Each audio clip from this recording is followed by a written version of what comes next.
ताहिर रशीद। ताहिर रशीद तव्हां किथां शादी कई आहे ऐं कंहिंसां कई आहे? मां कराची सिटी कोर्ट में शादी कई आहे। असां पसंदि जो परिणो कयो आहे।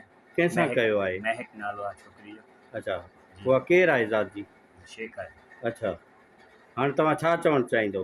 असां चवणु चाहियूं था की असां पसंदि जो परिणो कयो आहे, हिनजी रज़ामंदी सां कयो आहे, को ॾाढ न आहे, उहा असांजी ज़बरदस्ती न आहे। हिननि जे घर वारनि मां असांखे थोरो मसइलो आहे त हिन जो जेको चाचो आहे ग़ुलाम अब्बास शेख, उहो हर भुर कूड़ियूं FIR जो कराए ऐं डिॼाए थो, त महिरबानी करे त उनखे इहे कूड़ियूं FIR न कराइनि, असांखे उन खां बचायो वञे। अब्बास जे प्रेशर जे करे असां दरबदर आहियूं, केॾीमहिल किथां केॾीमहिल किथां। असांखे पाण मां पंहिंजी रोज़ी तो करे सघां, न किथे कंहिंखां ॻाल्हाए थो सघां, न कंहिंसां मिली थो मैं सघां। कराची की रहने वाली हूँ और मैं अपनी मर्ज़ी से मैंने निकाह किया, अपनी रज़ामंदी से निकाह किया, किसी की भी ज़बरदस्ती नहीं है। आपने किसके साथ निकाह किया हुआ? ताहिर के साथ। ताहिर से? जी। ताहिर कहाँ का रहने वाला है? ताहिर कराची।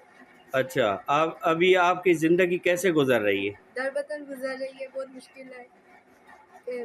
जो मेरे जो घर वाले हैं, जो मेरा चाचू है, वो मेरा पीछा कर रहे, धमकी दे रहे हैं। गुलाम मुस्तफ़ा अब्बास, वो अच्छा। मुझे धमकी दे रहे हैं मारने की। उनको बोले मैं अच्छा छोड़ दे, मैं खुद ही अपनी मर्ज़ी से आई हूँ, मैं वापस नहीं जाना चाहती। अच्छा, तो बस मैं अपनी मर्ज़ी से निकाल वो केस वगैरह कर रहे हैं आपके ऊपर? हाँ, कर रही हूँ। अच्छा, और जो जहाँ से मैं भाग कर आई हूँ, वो मेरा जो साहब है शहजाद, वो मेरा पीछा कर रहे हैं।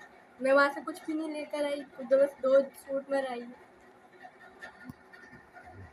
हमें आज़ाद ज़िंदगी गुजारने दें, हमारी कोई मुश्किलें नहीं